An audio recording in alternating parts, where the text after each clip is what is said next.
Hello, everyone, and welcome to Black Futures, a Northern Caucus.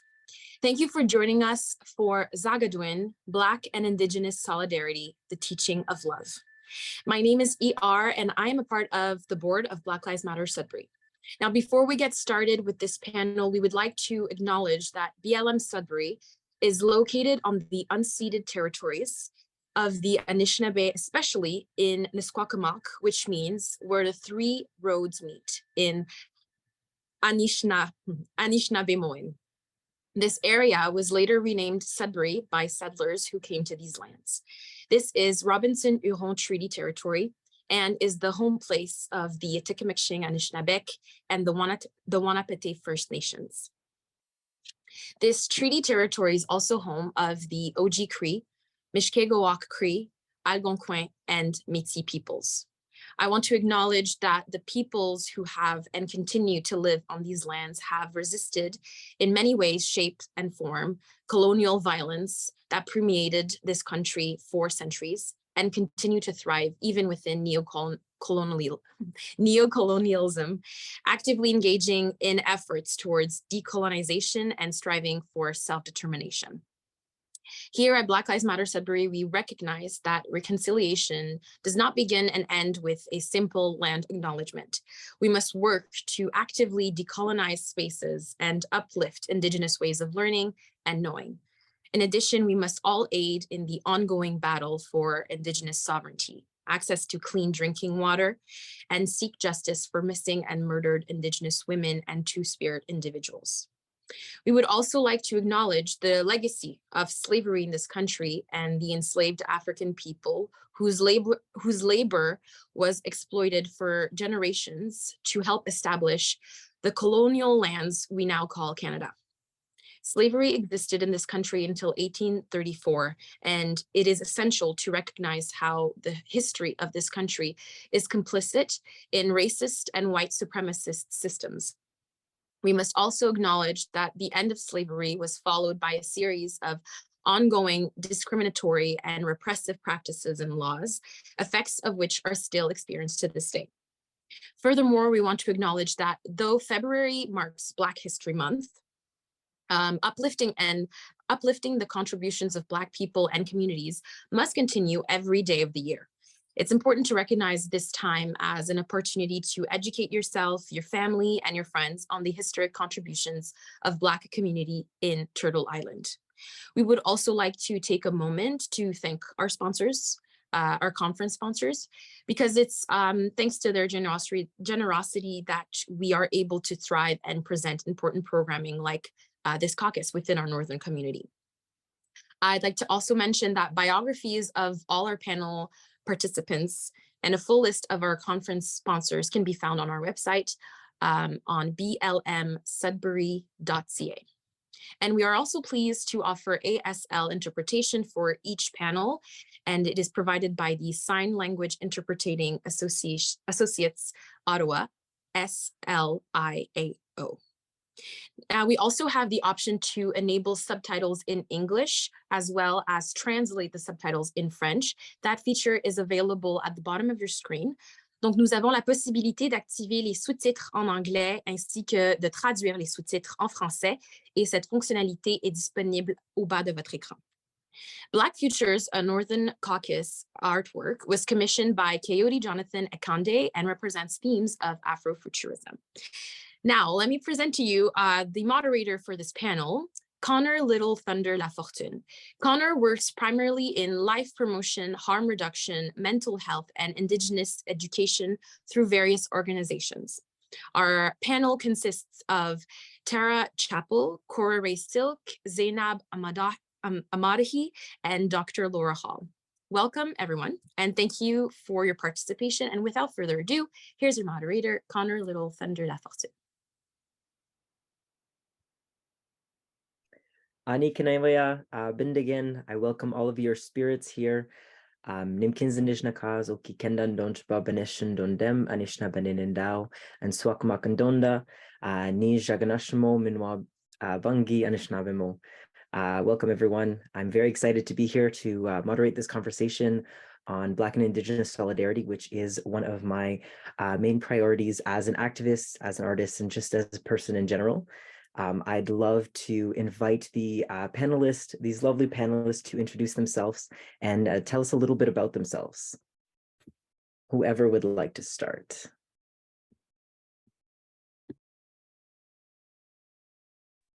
I'll start. My name is Tara Chapple, and I was born and raised in Sudbury, Ontario, or what is now known as Sudbury, Ontario.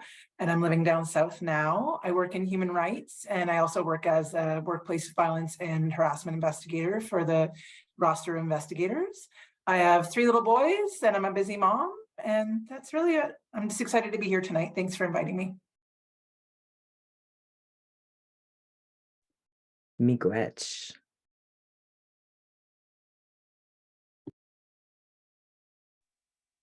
I can go next. My name is Cora-Rae. I'm an Anishinaabe with mixed European ancestry. My family comes from Animkey-Wazing, which is a small community in between Fort Frances and Kenora in Treaty 3 territory. I also have family from northern Manitoba. But I myself was born and raised in Thunder Bay, Ontario. I've spent time living in Toronto and Vancouver, and I've been in Sudbury since 2015. I'm currently the artistic director at Myths and Mirrors Community Arts, and I'm a parent to a 9-year-old boy named River. And I'm really happy to be here. Thank you. Miigwech for being here. Yeah, so my name is Zainab Amadahy, currently living in Nokajiwanong, Peterborough. Let's see, born in Bed-Stuy, Brooklyn, New York City, back in 1954, to a Black and Indigenous father and a white passing mother who grew up thinking she was half Amish and half Portuguese. And she didn't know that she had North African and Middle Eastern ancestry until quite late in her life. But yeah, so I grew up in New York City, Philadelphia, during the civil rights movement, during the American Indian movements.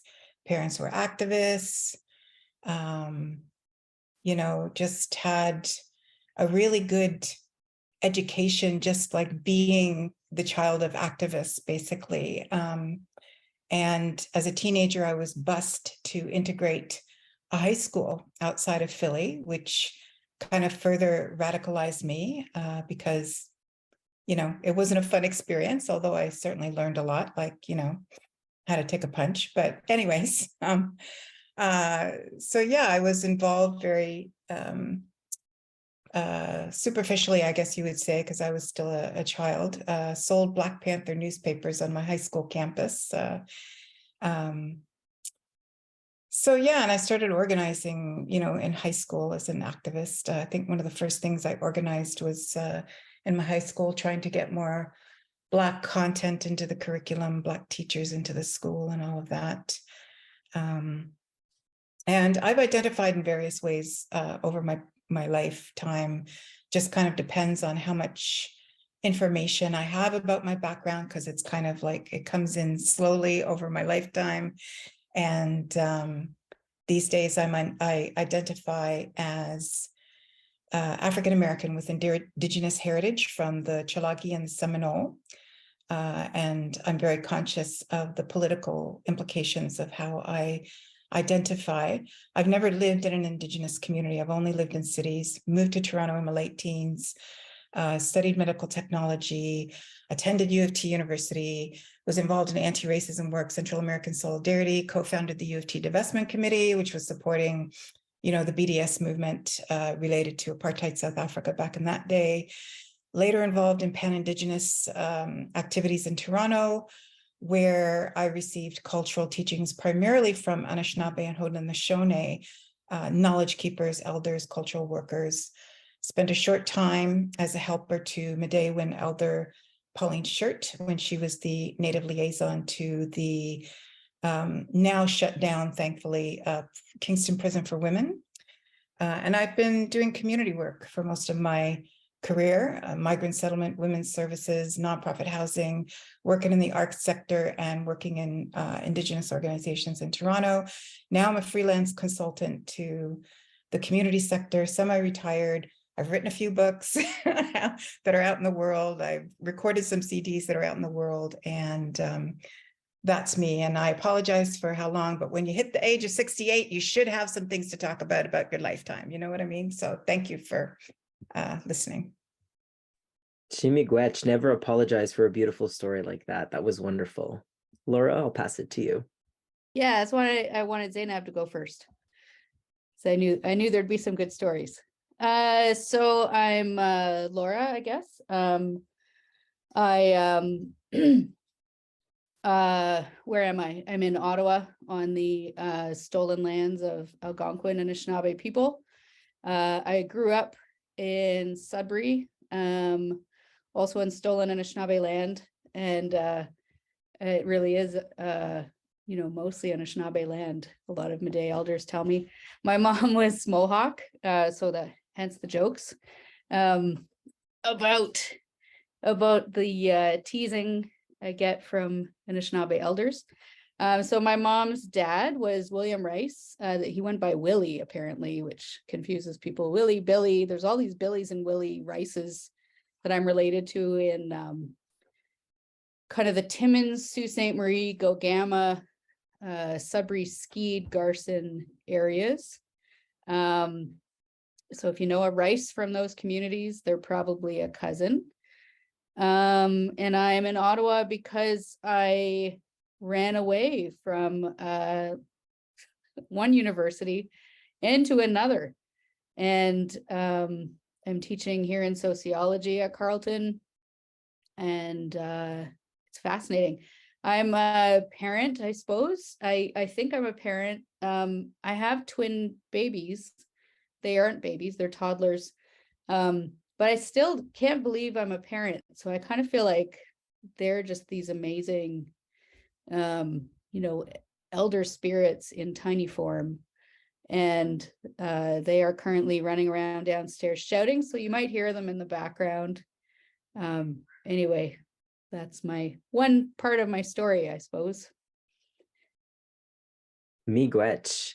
As all of you know, we are here to celebrate Black and Indigenous solidarity, but through the teaching of love, Zaagi'idwin, which is something in the Anishinaabe language, which is something that I am a learner in. We cannot just say love as a concept or as just a noun. It is always a verb. It is always an action, something that we are actively engaging in. It is something that we are doing. And so my question to the panelists would be, what does love, or the teaching of love, have to do with your work? How does it show up in the work that you do? And I will open the floor to anyone who would like to answer that.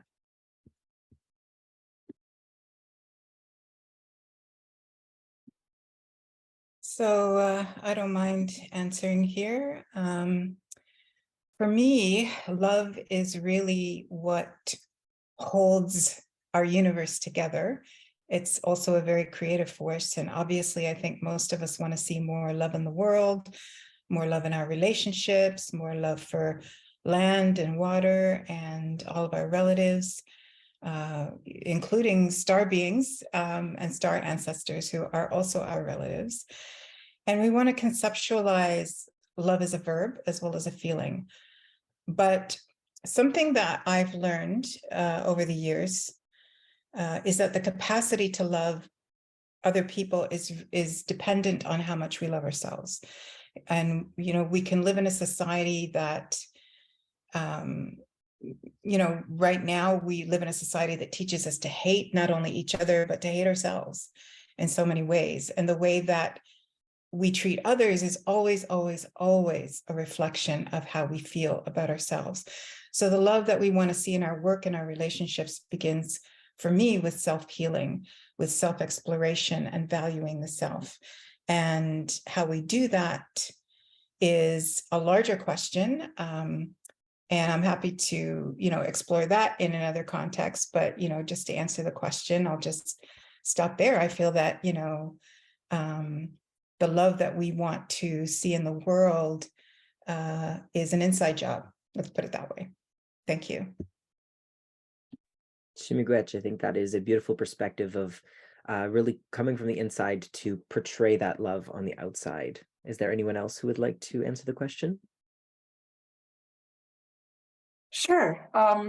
So I think really at the center of my work around diversity and equity and inclusion is, I think it's all really centered based on love, and that desire to create an equitable standard, or the desire to be inclusive to all people, especially people that look like us, that are Black and Indigenous heritage. I think that has to come from a place of love, and that curiosity to build understanding and to bridge that kind of understanding amongst people has to, again, come from love.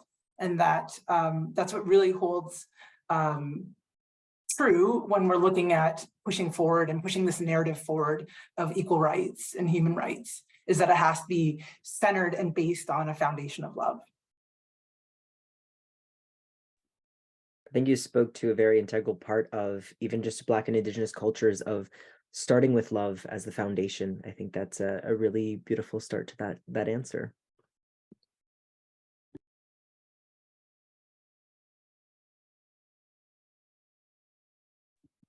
Would anyone like? I don't mind going next. Cora, would you rather go? Or shall I? You can go. I'll go after. Okay. I thought a lot about this question because it's not, so when I was going through my undergrad years, bell hooks was, you know, one of the big thinkers I read. And to me, love meant, was completely tied up with critical thinking towards some kind of, you know, interconnected movement. And I really can't untangle thought and feeling, and also knowing that love is this intentional concept. I don't tend to be the person who talks that kind of talk. So immediately I go, and you know, this is fine because if you know, Jim Dumont used to talk, I was on a research project with him, and he would talk about the whole human being, the whole Anishinaabe human being, and he would talk about, you know, how obviously interconnected we are, but really in the teachings, how interconnected we are, and how our heart, soul, spirit, mind, body are actually interconnected. And you know, I really had a lot of love for Bell Hooks' work, and I, you know, one time I got to have dinner with her, and this is like a story I love telling all the time. I tell all my students every year, and my students are like, really? And so I take that as a measure of, okay, we're good. We're still relevant we're still bringing the right theorists. And I had this t-shirt on, and it said, my heroes have always killed cowboys. And I was a little nervous because I went to say hi to her, and she just, you know, I thought maybe she'd think my t-shirt was maybe like violent or something, but she just held my hands and she said, I love your t-shirt.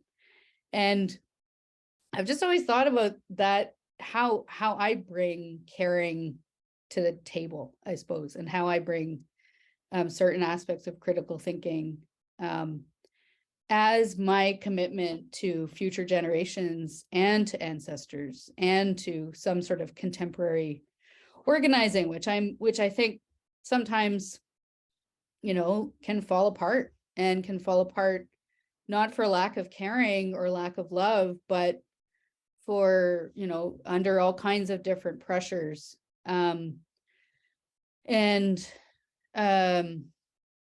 Yeah, I guess I want to just kind of leave it there. I had a bit more to say about those interconnections, but that's, I bring that concept forward really in terms of critical thinking and how I was first influenced by Bell's work.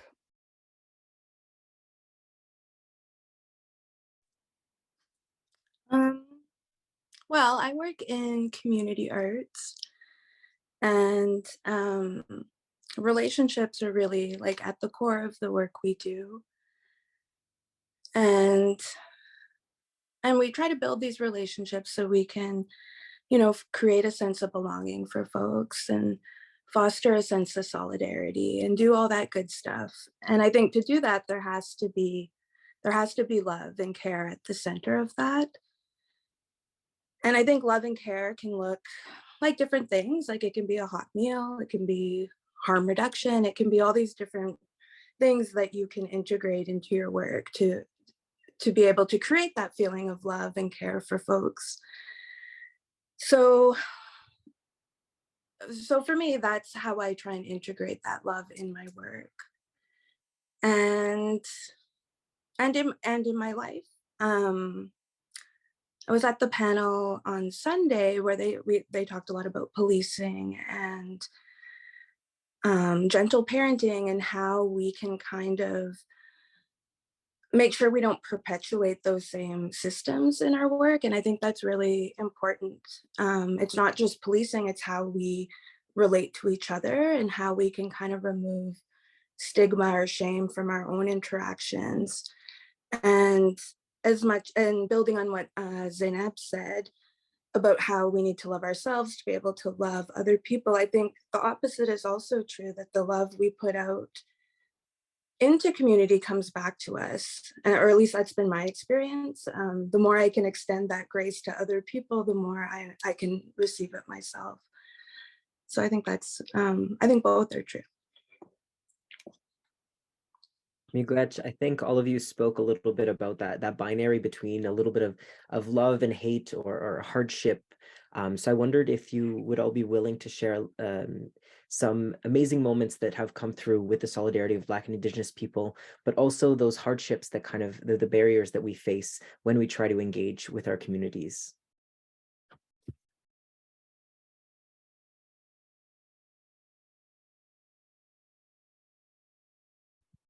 I had some thoughts about what asking about solidarity does to and in part it decenters white settler activists from everything that we do. And I think that in and of itself can be a huge task. When we speak to each other, instead of worrying about whether or not white settlers on the left care, for example, about the inquiry into missing and murdered Indigenous women, because they don't. And that's been my experience over the last few years, a lack of caring. And a lack of caring from people who claim that they care about community and that they care about organizing and they care about, I haven't seen that in action. So what I've started thinking about is why this kind of focus, in a sense, on asking them to care when we could be focusing on what's really in front of us. And, when there is some conversation, some really good, careful because they're difficult conversations to be had. And I'm not going to solve them right now by bringing them up. One of those conversations is justice for Indigenous women.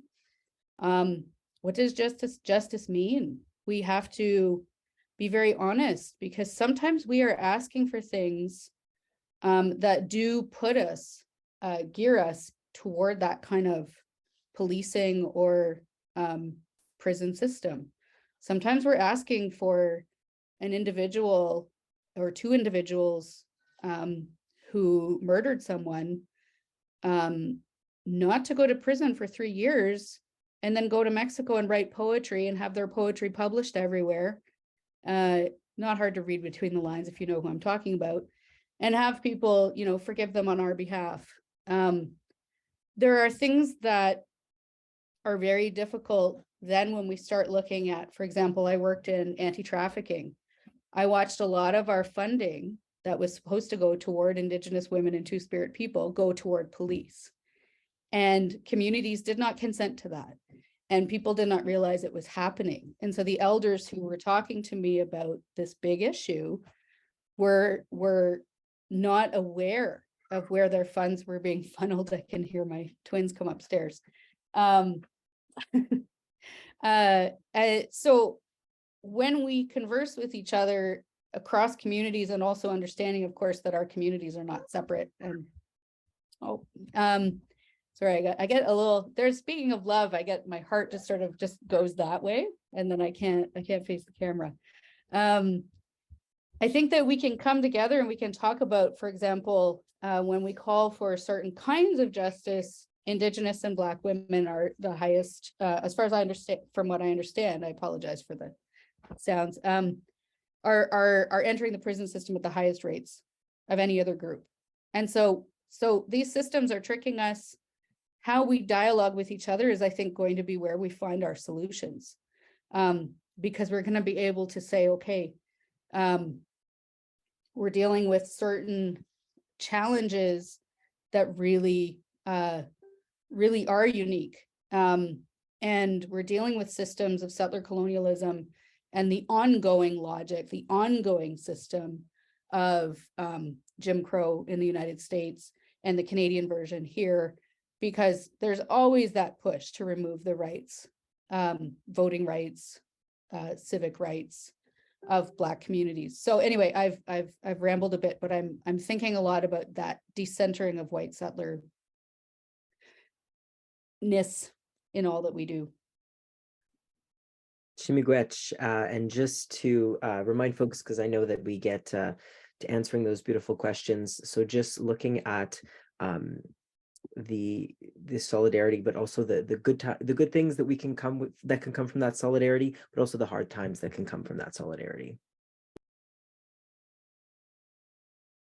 I think that when you look back historically at both Indigenous peoples and Black people, I think a lot of things, but I think that historically they were set up to be pitted against each other, really. When you look at the landing of Black loyalists into places like Nova Scotia and the land grants that they were given Indigenous land, or they were given like very like hard land, hard to like plant on, far away from career opportunities, and Indigenous land, which further disrupted our Indigenous population and set them back. So really you're looking at two groups of people that were pitted against each other very early on. Things like colorism introduced into our groups to create this like colonial or a colonizer ideology is what I like to refer to, where it's creating like this separation between us.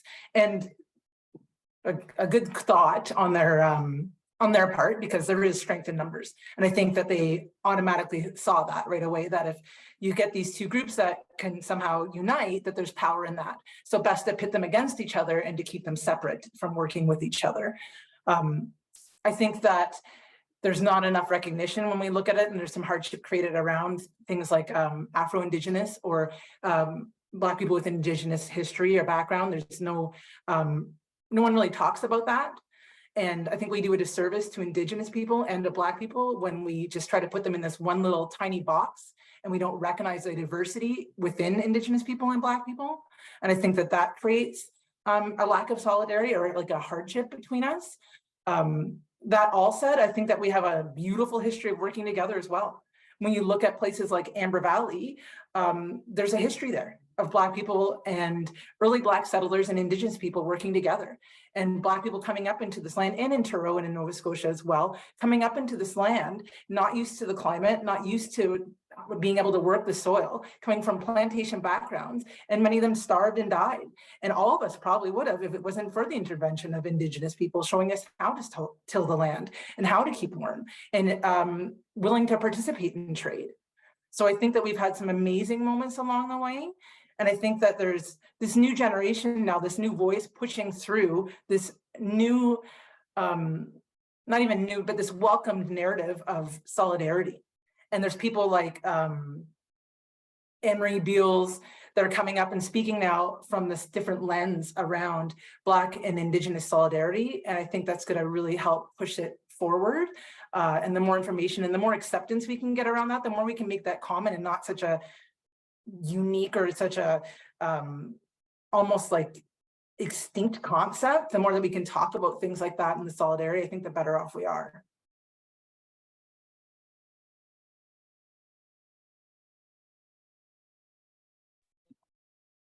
Yeah, thank you for that. Just thank you, everybody that has spoken since I last spoke. I'm really resonating with everything you're saying, so thank you very much for that. I took the question in a little bit of a different direction, and I think part of it is because I don't have been lazy about like thinking about the history of solidarity in Canada. My mindset seems to be in the US a lot, so forgive me for that. But in terms of the hard moments, you know, for me over my lifetime, it's been challenging to witness some things, you know, because I feel like, you know, I've seen a lot of examples of traumatizing people. You know, I've seen people get into the oppression Olympics, you know, which is a term that was coined by Andrea Smith. It's very real, whatever you want to think of Andrea Smith. You know, and I've seen a lot of pettiness, like, you know, which community should lead the march, or, you know, how much time people should get to speak at the event, whether it should be BIPOC or IPOC and so on. We get stuck in these little details, you know, and then they start, you know, exploding and growing and magnifying into something else. But on the other hand, I've also witnessed these amazing acts of solidarity that, you know, sometimes cost people a lot, you know, like jail time and fines and all of this, and they go ahead and they risk that anyway. So, you know, as someone who's been an activist and worked in the community sector, you know, I could tell stories about what I've observed in other people, other groups, other events, you know, but these days I have to say,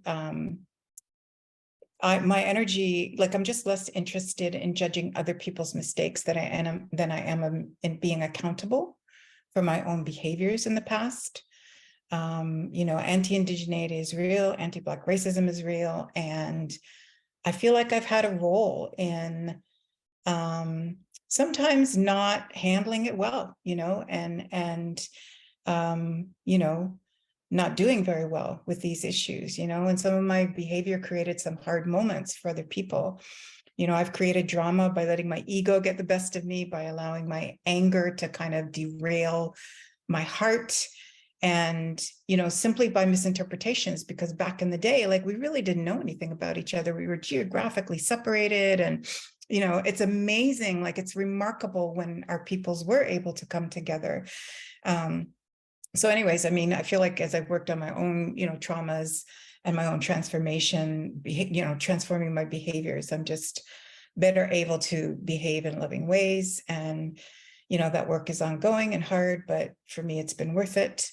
I think, you know, I like exploring these relationships in my writing and my storytelling, and I feel a lot has changed over the years. As I said, I think, you know, that basis of unity statement of the BLM National in the US was for me very groundbreaking in terms of how it pledged the movement to Indigenous solidarity, and in terms of how it framed the history of our relationship. And I'm always heartened, you know, the numerous times that I've seen people turn out at each other's, you know, land reclamations, marches, other events like this one, you know, which are becoming so frequent. And you know, you guys are young, like, but, you know, I've seen stuff over my lifetime, and this is just so welcome. Like, this would have been so nourishing for the younger me. And I'm so glad that young people have this now, which I didn't have. And I feel it's important to learn from past mistakes. So you see young people doing that. And I just feel really optimistic about the future of our relationships. Thank you.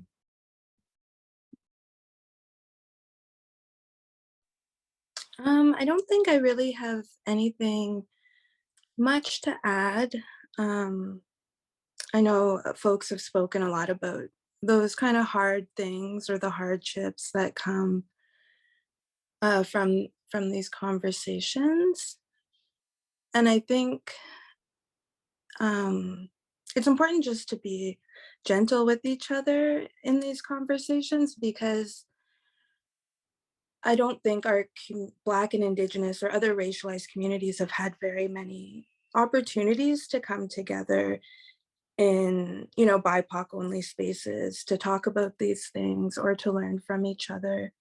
A lot of like anti-racism spaces are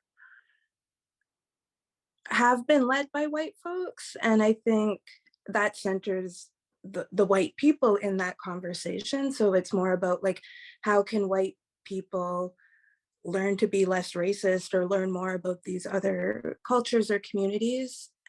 And that's the exchange. And so the exchange isn't between these racialized communities, it's between white people and one racialized community. So I think the more we can cultivate spaces like this is really important and will be really powerful for the future. Chimigach to all of you. I think decentering whiteness has been a considerable theme in this conversation, and I was actually reminded of this morning when I was watching a video about Black artists having a conversation about how in their music they decenter whiteness and they center themselves in their experiences in order to not have to cater to anybody else, and to really center their story and their voice in their artistry, and not have to provide that context for anybody else, because that is not why they are creating. So I think that is a beautiful way.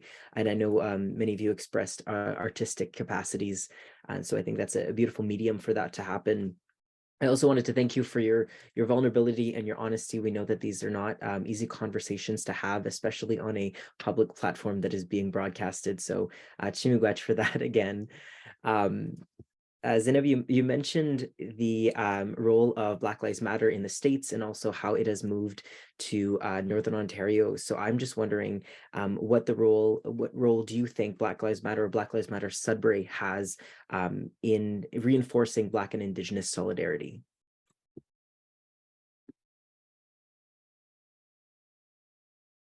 Thanks for that. So specifically, I feel like I'm not living in Sudbury. I'm not even living in the north. I'm living in Eastern Ontario right now. So I really feel like the specifics of that question have to be worked out by folks in Sudbury and other folks in the north. But in a general way, the whole decentering whiteness thing is something I feel also quite strongly about. And, in terms of some of the stories that I could tell, I'll just try and be really quick about this, but I'm sure most of you know about Bob Lovelace, who's an elder and a retired co-chief. He's an educator of the Arctic Algonquin community. And, he's been to jail a few times, he's been arrested a few times, protecting those lands from the rice beds being sold off, or mining exploration and all of that. And, there was a time he had been arrested at one point. I think this was over the mining stuff, and he had a heart attack so he was being brought in to Toronto for some kind of court procedure. And it was a hot, humid day. They left him in the car, handcuffed, windows rolled up. He had a heart attack and, didn't get attended to in a reasonable amount of time, ended up having to have surgery, blah, blah, blah. Anyway, so I remember talking to him about those experiences. I was publishing a book called Resistance at that time. And he says to me, resistance, I hate that word now because resistance has nearly killed us. And he said, from here on, like we've had our discussions in our community, and he says, we're turning inward and we're going to make sure that, our people are educated and housed and fed and know their language and their ceremonies. And, we're gonna, like, we have no illusions that the government or the corporations are going to come knocking at our door. They're going to want the wild rice, or they're going to want to mine our territory, whatever it is, he says. But do we want to meet them hungry, unhoused, with our hands out, or do we want to meet them, strong, fed, healthy? And, so, and those words always stuck with me, because I feel as well, the Race Relations Committee where I live, I'm not actually where I live, I'm right now in Aotearoa, but where I live, the Race Relations Committee also made a decision a little while ago, because their whole history had been about like outreaching to white folks, you know, to educate and, you know, develop resources and yada, yada, yada, right? And now they decided, like, no, our community, particularly after the pandemic, like, our community needs support. We need to, you know, develop some mutual aid groups. We need to, you know, find out who's got what skills that other people need and help people get to know each other and all of this kind of stuff. And so that's what they've been focusing on for the most part. And I feel like, so I'm just going to wind up because I feel like I'm taking up a lot of time, but yeah, no, that's how I feel, you know, decentering whiteness in terms of actions as well, like focusing on, you know, building our communities and building our relationships with each other and building our relationships with the lands and the waters and our ancestors, and all of that is, you know, for me, that's what this moment is asking of all of us. So I'll leave it at that. Thank you for asking. Miigwech, for speaking about those really action items. I wonder, those more in Northern Ontario, Sudbury area, or beyond, what is the role that you feel BLMS plays in the solidarity of Black and Indigenous peoples? Having grown up in Sudbury and being a visible minority and of mixed heritage, my youngest memories are trauma memories of discrimination and racism. My experiences were I was very young. I was in kindergarten when I had to go home and ask my parents what racial slurs meant. I had no understanding of that, no concept of that. No, I wasn't armed or equipped to deal with that. And it was passed along to other children in schools at a very young age. So for me, as I grew up, I think I was really searching for like placement, and standing in more than one culture. That's hard because I felt like in Sudbury things were very siloed, that there was a very small Black community, there was a small Indigenous community and a white community, and it didn't leave any space for any kind of intersection. And I think that's the play. I think that's the responsibility, or that's a place where Black Lives Matter Sudbury can really help. I think that creating safe spaces where Black and Indigenous people of color can meet and be heard and bond and share experience and find solidarity is so important. I think that it's important to find spaces for to get this information out to a younger audience so that we're catching people early on. Because like I said, I was 4. So I think like getting all this information out and creating these safe spaces for our people is what's going to be really fundamental in any kind of movement forward.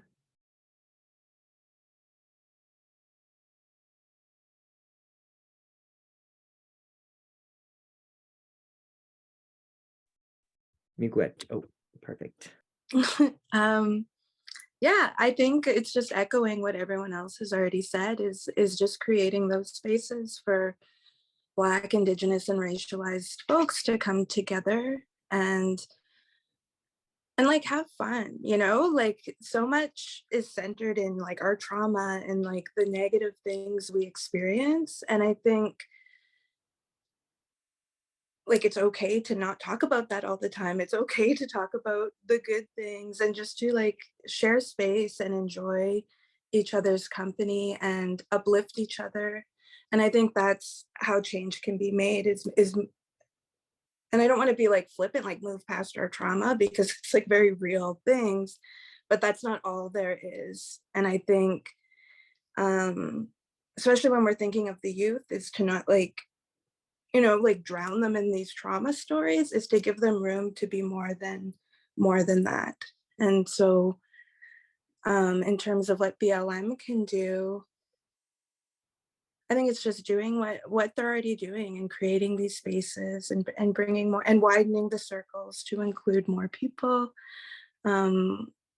looking at people from, you know, different socioeconomic backgrounds, different abilities, and just widening those circles and bringing people in.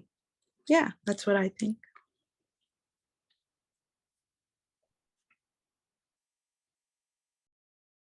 just to follow up on that also, I mean, when you look at what Cora-Rae does at Myths and Mirrors, there's like a really important element there about creative space, creating those places of meeting, those places like Sudbury's and Swakamuck, right?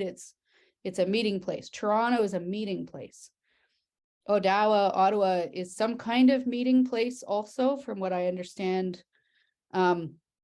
People talking about a little bit here. I just got here in August. I miss the North a lot. And so we have these meeting places, and cities are Indigenous meeting places a lot of the time. And those artist spaces, those art spaces are a really good place to do that relationship building. I think a lot in Sudbury about the ways that the left has been really dominated by white settlers, telling us, this is what the community gardens are going to look like. This is what the poverty, homelessness interventions are going to look like. And we're not going to do this thing that you keep wanting us to do, which is to, for me, when I think, about histories of things going not great in our various movements, I tend to blame the patriarchy, I suppose. I tend to blame those intersections that Kimberly Crenshaw talks about, those interconnections that Indigenous feminists talk about. When we let those conversations about class, when we let those conversations about gender, when we let those conversations about pride in Sudbury, we need to do that intervening where we make those spaces more interconnected and inclusive of our issues. And I think that BLM is I don't want to speak ill of elder movements, but I think that when young Native people, at least, I don't know if I'm young anymore, but I don't know what young means. But when we talk about movements like the American Indian movement, some of the stuff we're talking about, some of the stuff we've been told by our aunties is that sexism and misogyny screwed things up in big ways. And this is serious stuff. Like, I'm not being flippant. There are reasons we've gone quiet on certain movements. And it's because of these things that we know now. So what BLM is doing, what I don't know more, what I'm not saying everything is better now and was awful before. I'm not saying that at all. But there is this kind of willingness, I think, to look critically at those difficult things that and coming together and kind of being more, critical of those interconnections.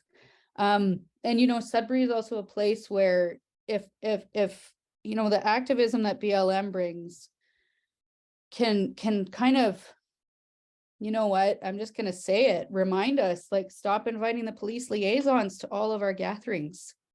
We need to stop doing that. We need to stop letting these people, I don't care if they're our friends or they're family friends or we know who they are, they need to stop coming to our gatherings that are about the rights of sex workers or the rights of Indigenous women and Two-Spirit people to take back the night.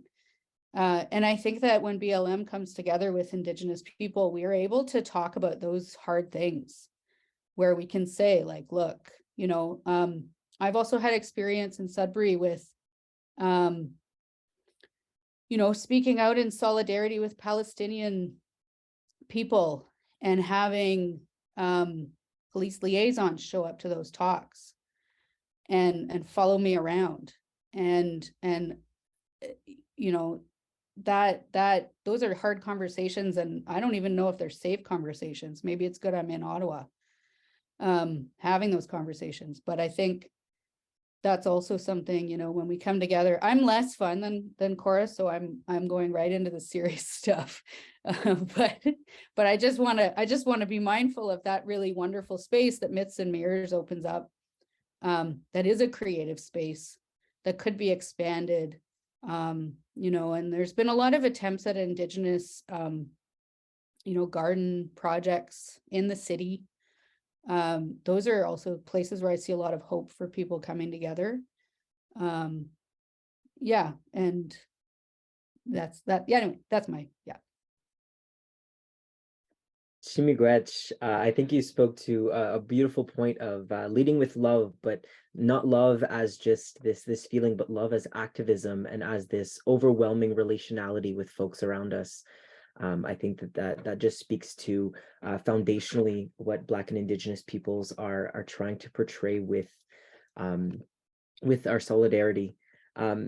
Keeping in mind that we have audience members that might be at different parts of their learning journey, I wonder if we could give concrete examples of how colonialism continues to impact Indigenous, Black and Indigenous peoples, where you were living, or in Northern Ontario, depending on where your situation is, where you'd like to focus your answer. But just to have those concrete examples, because I know that different peoples come to this space at different times in their life, and it might be very powerful to hear those real answers that affect you and your community.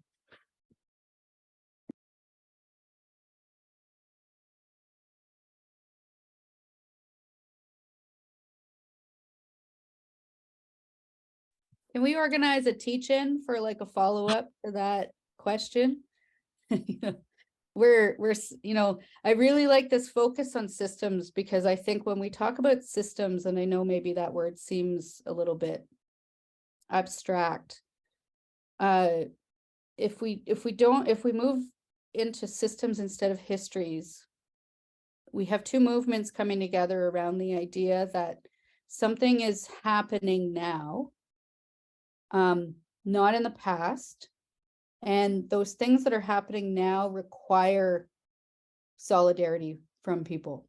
And so those things are the immense threat that child welfare poses to both Black and Indigenous parents, the things that we're facing around gendered violence,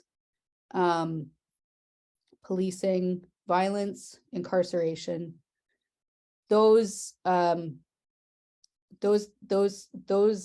it's not just about awareness raising and kind of getting everyone, you know, to talk in a good way about something, but understanding that there are things in place that create these patterns. So it's hard sometimes. I use a lot of, you know, it's because of Bell Hooks, you know, who is referenced in this, that I use a lot of pop culture. I teach a whole course on pop culture and Indigenous feminism.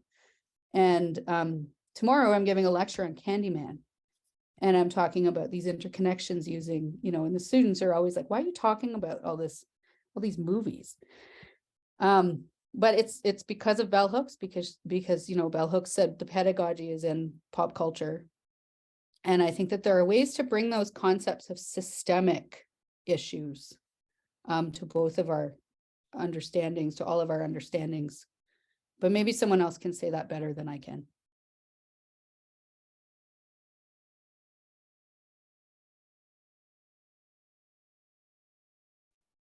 When I think about like colonialism and how it still continues to show up in our current society, when I think about it, I really think of colonialism as like the blueprint for discrimination and racism that we experience today. So when I think about how we're impacted still by colonialism, I think about how Black people and Indigenous peoples are sometimes seen as dispensable in our society. So I think about us being impacted by things like believability, believing Black women and Indigenous women when we say that we've been sexually assaulted, which we're at the highest risk for, other than trans. I think that it rears its ugly head in things like believability in systems like our medical system and our medical professionals, and believing us when we say that we have ailments and that we're ill, and not dismissing that, which leads to death. We've seen that in the news, right? We know that from our history and from things that we've been passed down by ancestors, by relatives or elders. I think that it shows its ugly head in things like pay equity and equal opportunity for jobs. I think that it shows its ugly head again when you don't see people, often don't see people of color or Black people or Indigenous people in positions of influence or power, where they're not, you see that a lot in the front line, but not in these positions where they can make change and impact change and share their voices. I think that's where we continue to see colonialism in our current society. And I think that in smaller communities like Sudbury or in Thunder Bay and our Ontario communities, some in Winnipeg and in Manitoba, where we can see like this real resistance to change that narrative, where people don't want to necessarily move the cheese or to move any kind of thought around that they kind of become comfortable in that narrative. So I think that's how we're still impacted by colonialism, is that it's just really managed to evolve. I think it's being met with resistance now. I've seen more momentum now than I've seen in my entire life around this. But I think that we have to continuously push against it, because it will evolve. That mentality, that ideology continues to evolve. There are people that intentionally want to keep that ideology live because they directly benefit from it. So I think that it's important to be aware of it and to not sleep on that, to continuously push back against it.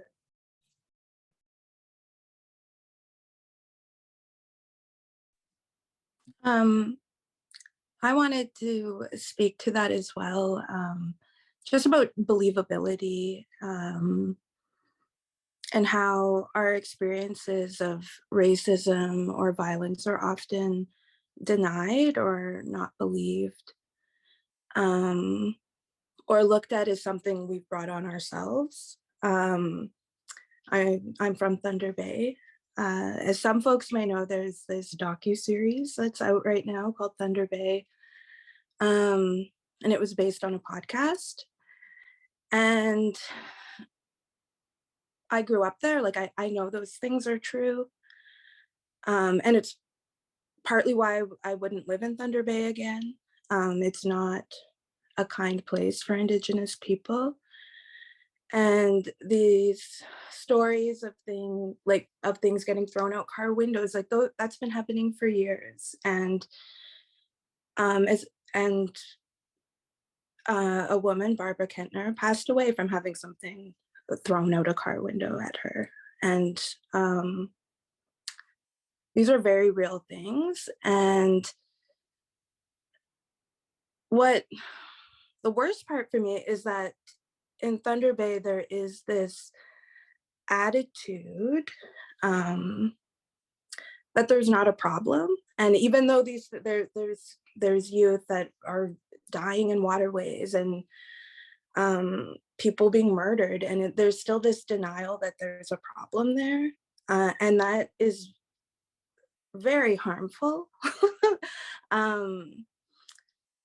There's a part in the podcast where there's an interview with this human rights lawyer named Julian Falconer, and he says that Thunder Bay is immune to shame. And it's like they acknowledge these things happen, but it's Indigenous people's fault.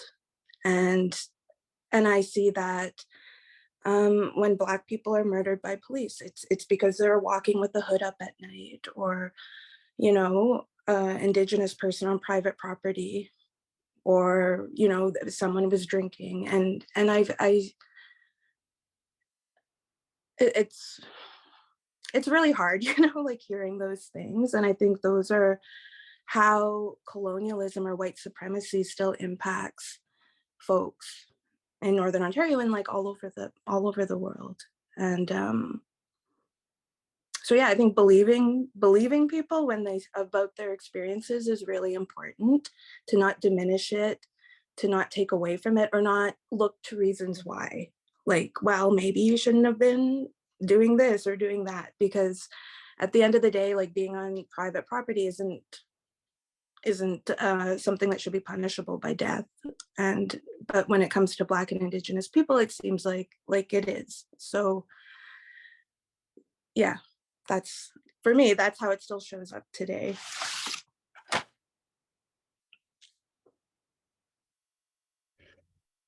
Yeah, once again, just thanks for all the remarks that people have made. Again, much appreciated. I feel so before I left, I've been here in New Zealand for about 2 months, and just before I left in December, I attended this public meeting around food insecurity. And the presenter just kind of like presented statistics of all kinds, but when you looked at it regionally, the farther north you went, the more likely you are to be food insecure.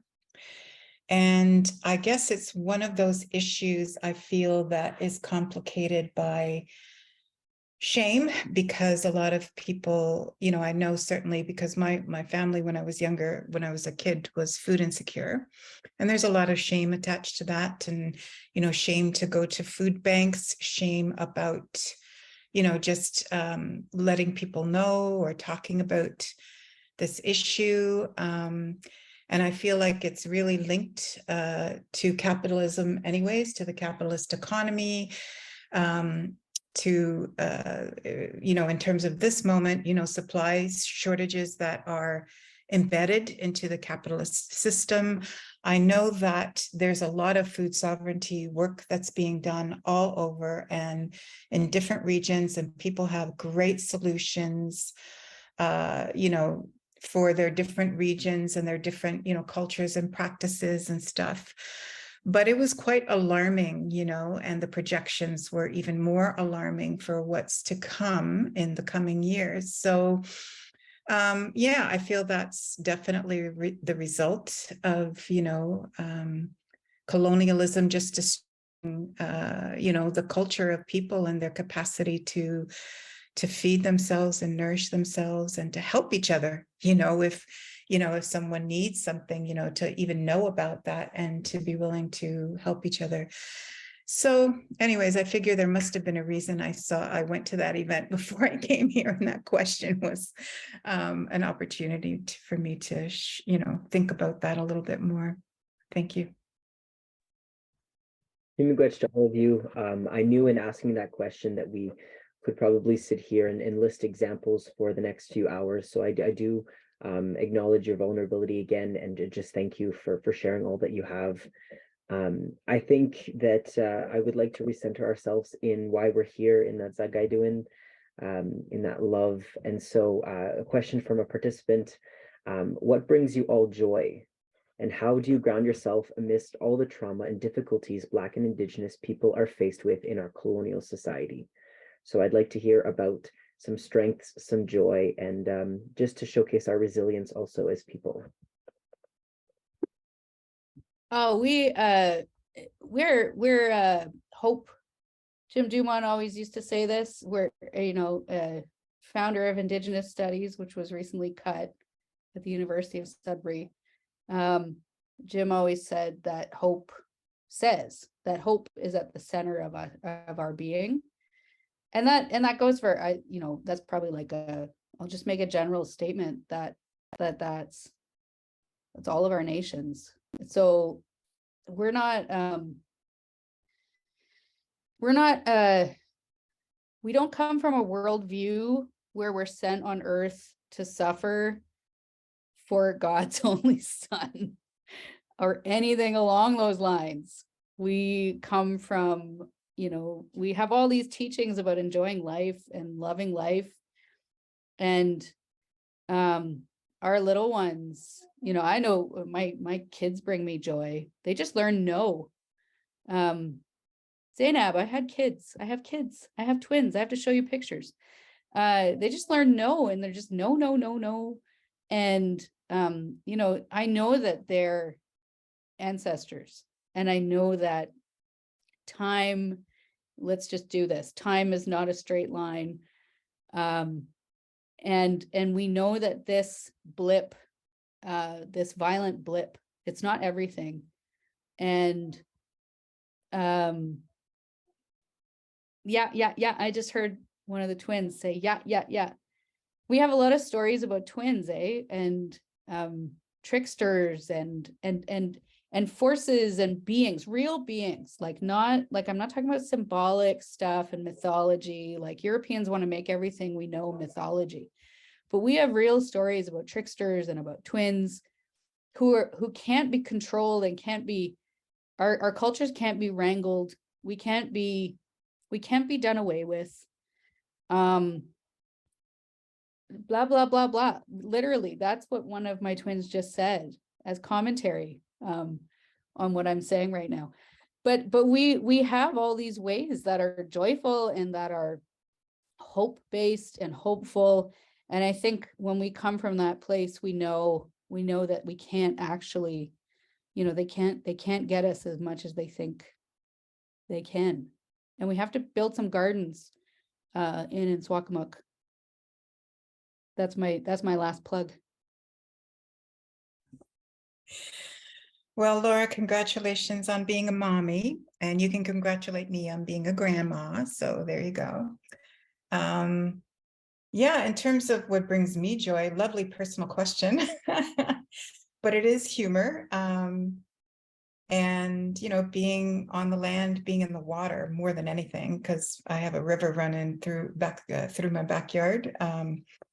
In Zaagi'idwin, and here I'm in a coastal village and the water is right there. I can go swimming every day because it's warm here right now. So, and grandson, like it's what you were saying, Laura, about family and kids and stuff like that. I get the greatest joy from not just being around them and playing with them, that's really joyful, but also teaching them and being able to pass on things that nobody taught me, that I've had to learn about, and to practice things, right, for them, so that it's like in their, like it's just normalized for them, the smudge ceremony, which, was a big deal for me to learn when I was like in my 30s, like the simplest thing, and my grandson is growing up with that, and I'm just, that brings me a lot of joy.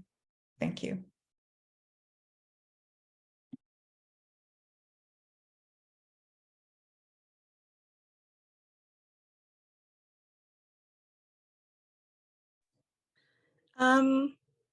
Yeah, the same things, like being with my family, being with my son, seeing how things are different for him than they were for me at that same age.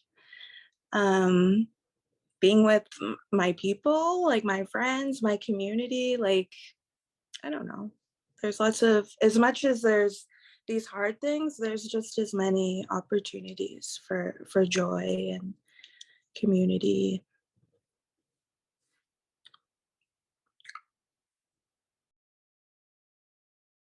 I think for me personally, it's what we've been talking about here. It's family. When I think about our people and what they had to do to get where we are, I don't think that anyone would have survived without joy. There would have been no point, right? Like, what are we doing here if there isn't that? So I think that that's an important concept to carry forward for resilience and just for your own being, your own self. I have 3 boys, 6, 5, and 18 months. So they're very busy. And I was setting up a presentation for Black History Month, and my 6-year-old came around and he told me that he recognized one of the pictures in the slides. And he also tells me things like, I said it during the presentation, he also tells me things like he remembers being a baby. So I'm always like, oh, okay.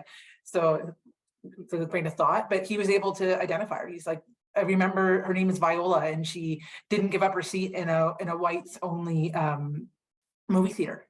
And to hear that from the mouth of babes, like from my 6-year-old, and know that I didn't tell him that he's getting that information from the community and from school, and that it's slowly being introduced, and that kind of history is being recognized, is huge joy for me, because it's something that I didn't have, and it expands their knowledge, their little sponge knowledge. My 4-year-old got to give a speech about Ida Sadu, who's a renowned author and spoken word artist, and she has a famous bookstore in Toronto for it's a hub for Black authors.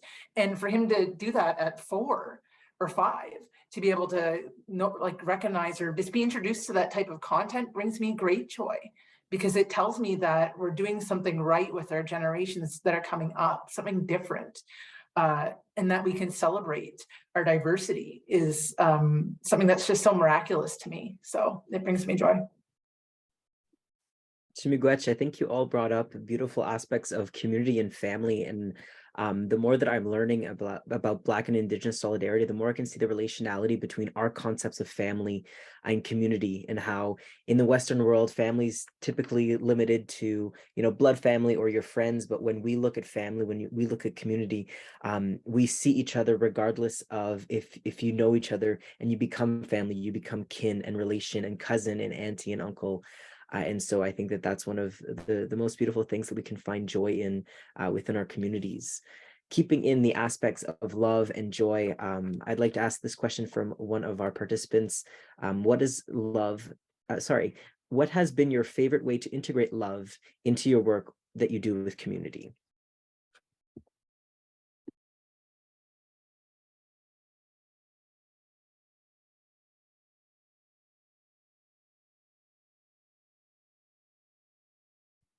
I don't think I'm the best person to answer this question at all. I think this is the first time I've ever even thought about that question. I don't think I'm known as the person who brings this question to the table, but I do think about gardens a lot, and I think about just those really vast gardens that Indigenous women, and when I say women, it's understanding that a lot of our language systems didn't really recognize like this binary. So I'm using that word very loosely. We have these, I just imagine these big gardens. And you know, I've read some things about how the gardens were so big and there was so much food that when armies roared through to try to destroy Indigenous societies, they had so much work to do. Like there was just so much abundance. And I think about that abundance, and I think about kind of visioning that abundance again. And I think about love. I don't think about love really. I'm so sorry. I just have to be honest. I don't know how or if or when I think about love. I think it's a word to meditate on. But I think about, I just think about life and abundance and giving thanks a lot. And when things aren't going well, in terms of those interpersonal relationships, it's that thanks, it's that kind of gratitude that I feel like isn't showing up. And that I suppose reciprocity, for lack of a better term, but that giving, you know, giving and taking, giving and give away, but not in a way that's like getting, not, you know, like vampires are coming at you or something and you're giving everything, not like that, but like kind of back and forth. So that's what I think about. I think about gratitude more than anything. So I just thought I'd jump in since I'm the person who does not know how to answer the question.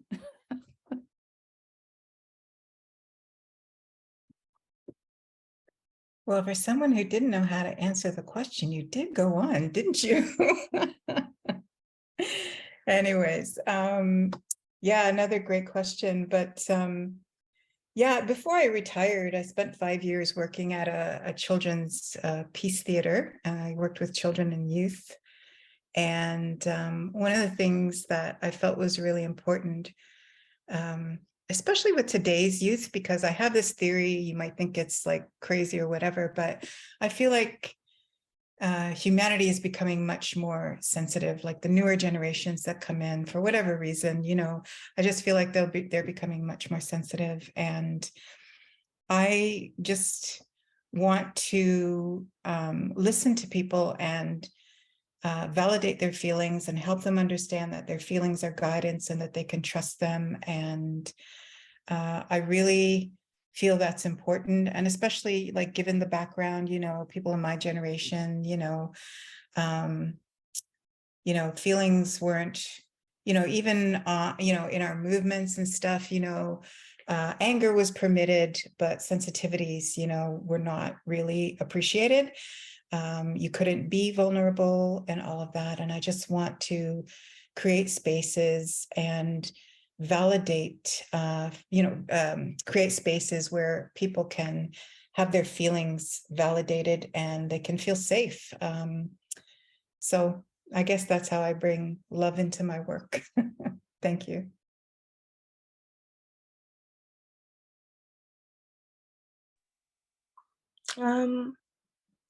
Well, like I said, I work in community arts and I feel lucky in the sense that I have had many opportunities to bring love into my work. But I guess I'll speak to something recently. Last week, we brought together a group of racialized women from Sudbury, and we just got to spend a couple hours together eating food and working on this like collaborative banner. And it's just really nice to be in those spaces and to spend that time together. I work with someone and they're always saying like time is the greatest gift you can give someone. So I'm really grateful that I am surrounded by people that want to give their time to make weird art and eat food with me. So I'm fortunate. Thanks. I think I talk a lot about workplace and how that impacts that, but for me, in my community, I think it's just really about lifting people up and giving people the space to tell their own stories, and to, whether it's to believe them or just to listen to them and just honor the story and appreciate it. People of all walks of life, to be able to just show that kindness is how I integrate love into my community, right? To give of myself back. And allow them to share whatever they need to share in that moment, right? And to remind them that of their own self-worth, that they are worthy of love and that they are worthy of self, and that I hear them, that I recognize and hear them, and that we are the same beings, right? So that's how I give back love to my community. Miigwech, we are at our final question. And the question is a bit of my curiosity, but also a participant's question. What do you see as the future for Black and Indigenous solidarities? We often, as marginalized people, we do not exist in a space that allows for futurities when it comes to media, when it comes to literature. We are not allowed to exist in the future. We have the present in the past. So I ask you all to imagine what a future looks like for our communities. I have to go, unfortunately. Immediate future looks like bedtime. And the kids can't, with me talking, can't sleep. I just think that's a beautiful question. I think when we really think about what the future looks like and imagine ourselves and imagine our ancestors and, you know, our grandparents into that future also, I think there's magic that happens. And I look forward to watching the rest of the recording, but I do have to go. But thank you so much, everyone. And this is Emil at his first conference.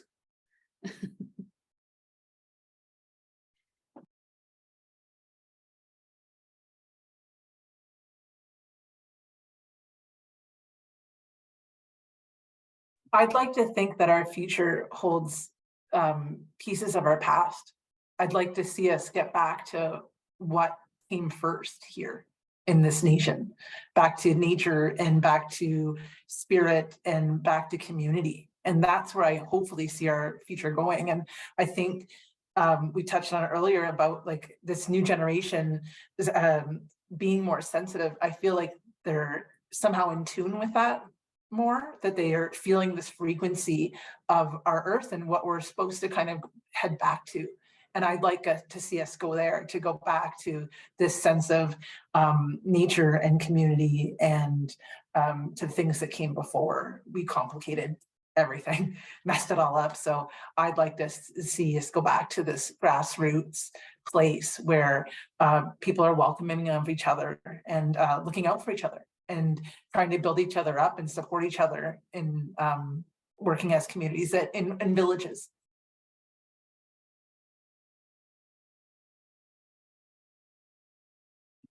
Yeah, that was beautiful, Tara. Thank you for that. Yeah, I totally agree with that. And I always talk, as a futurist author, I always get asked those kinds of questions. And I'm feeling right now like the future is now, like let's start creating the world we want to live in now, community gardens, bringing back our healing practices, whether we're Black or whether we're Indigenous, right? We have this rich, the rich healing practices that were shut down, in various ways by colonization. And we need them more than ever right now, I mean, I don't know what the situation where you guys are, but, where I am, like, there's like wait lists for so much, I miss Anishinaabe health in Toronto so much, I cannot tell you, but yeah, like, wait lists and you can't get a doctor, like a GP and all of that. And there's a good, I feel like, that's serving us in a way, because it's forcing us to then look to our old practices. But yeah, so whatever it is, whether it's growing healthy food or mutual supports or the healthcare stuff or whatever, just do it. Sorry. Future is now, and start living our dreams, literally start living our dreams. That's my feeling about it. Thank you.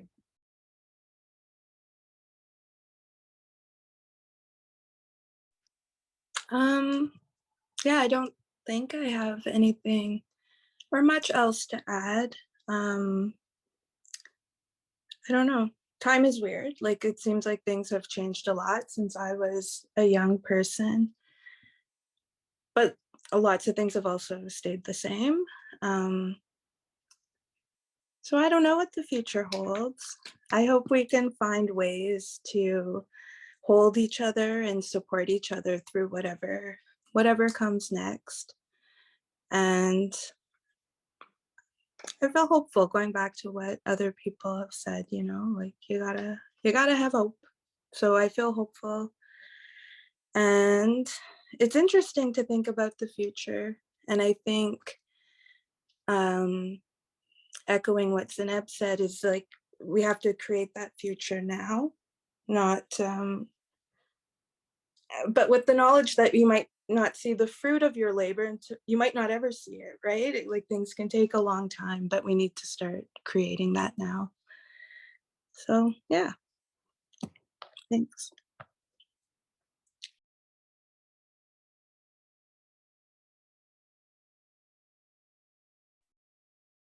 Shmigwech, everyone. I think that you closed that beautifully, talking about the future generations, and it just reminds me of the 7-generation principles that we follow in certain Indigenous cultures, of just really looking ahead, of seeing what our great grandbabies will have on this earth, but also knowing that we are part of that legacy, we are part of that world, and knowing that the love that we project onto the world now will be felt by them in the future. So thank you so much. I'd like to pass it now to ER to just end us in a good way. Miigwech.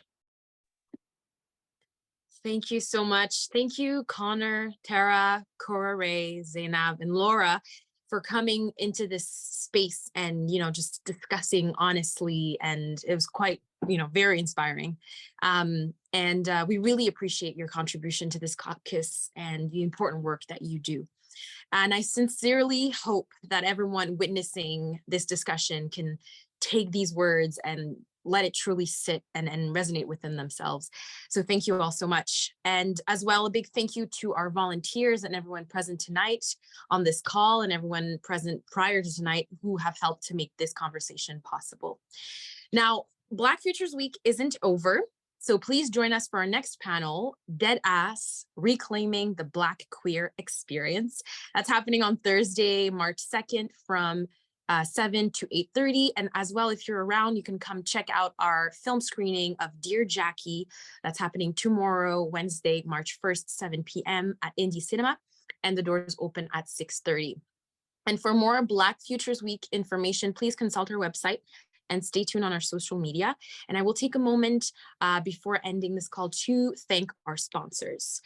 Thank you to Black Lives Matter Canada, Blackbird Studio, Cambrian College, Canadian Mental Health Association, Sudbury, Manitoulin, Canadian Race Relations, Centre de Santé Communautaire du Grand Sudbury, le Centre Victoria pour Femmes, Coalition to End Violence Against Women, Compass, Copy, Future North, Futur du Nord, the Government of Canada, Laurentian University, MacEwan School of Architecture, Mental Health and Addictions Program of Health Science North, Squacomock Native Friendship Center, the Nickel Refillery, Papaya Pops, Public Health Sudbury and Districts, Réseau Access Network, HIV, Hepatitis, Health and Social Services, Services sociaux et de santé pour l'hépatite et le VIH, Taylor McNally, Yes Theatre,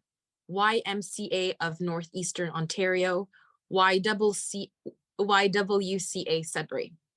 And in the spirit of the conference theme, Black Futures, learn from the past, take action in the present, build the future. Thank you for joining us and have a good rest of your night.